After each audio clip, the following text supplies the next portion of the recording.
Thank you for coming and speaking to us today. Can you tell us a little bit about your background? Sure. I have an applied science degree with honours in threatened species management. After I finished uni, I actually started doing honours in genetic engineering and switched fields, worked as an organic chemist for a little while, and then started out in the non-government sector, working for the Tasmanian Conservation Trust. After that role, I moved into government roles which have varied from extension officers, working in conservation planning in the forest industry, and working in various iterations of this agency in roles ranging from policy type officer roles to assessment roles, and now I've ended up in the threatened species and marine conservation area. Oh, great. So could you outline the work of your organisation?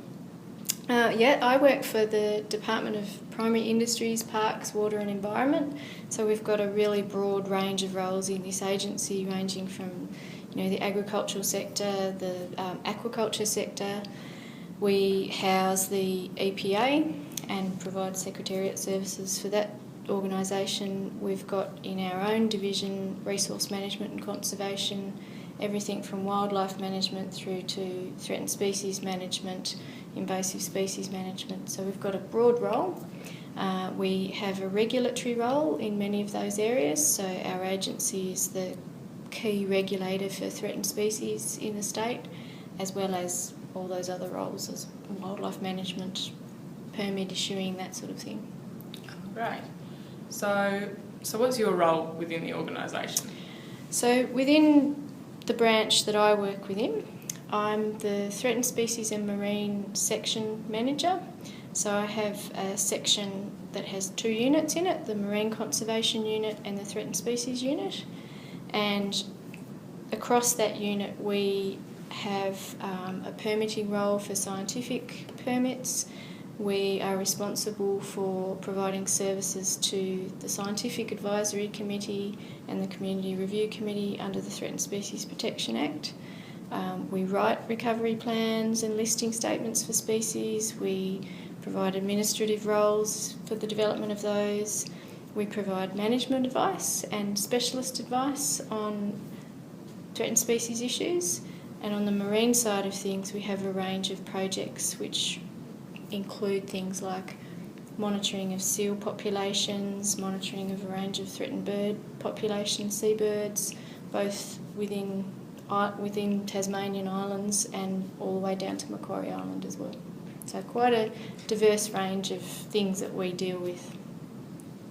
And what academic skills are you looking for in graduates? So in graduates we have a graduate program, and when we see new people coming in, I guess first and foremost is that they've gone through a process of getting a degree. That's important to give them the skills to learn. So a degree is really important as a starting point, but the most important thing about a degree is that it teaches somebody how to learn and inquire in a scientifically sound manner. So we basically like to have people that have got an interest in the area, they've got a qualification in the area, but that they're prepared to learn new skills in the area of conservation management. So that may mean that people that start out thinking they're going to work on plants end up working much more broadly on wildlife management and conservation management in general, so vegetation communities, all that type of stuff. So the skill to learn is really important. I guess some of the other skills that are really useful is that ability to interact with other people. We interact with everybody from the public on the phone saying, I think I've got a masked owl up a tree, to the secretary of our department, to the minister's office, to the Commonwealth on a range of conservation related matters.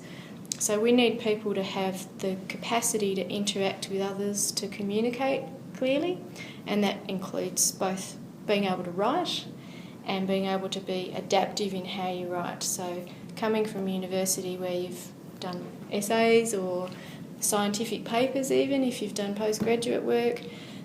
Coming from that to working in government is quite different. So there are actually quite a different set of skills in terms of being able to write and communicate within government. What you'll often find is that people can read and write scientifically, but then trying to communicate that to the Minister's office becomes quite difficult because the language is different and the key issues that you might pull out of a scientific study might be different. So government is a different world, basically, and needs a different set of skills. Yeah. Brilliant. So are non-academic skills really important as well?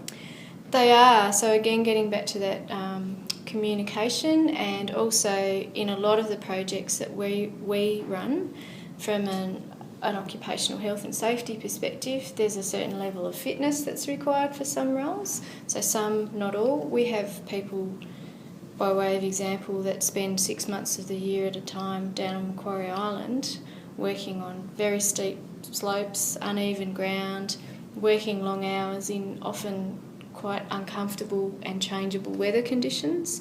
So a commitment to maintaining and having a level of fitness can also be really important.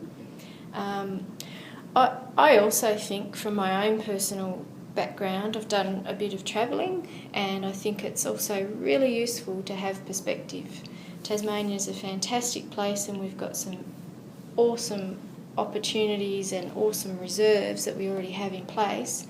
And I think being able to put into perspective what we've got is really important.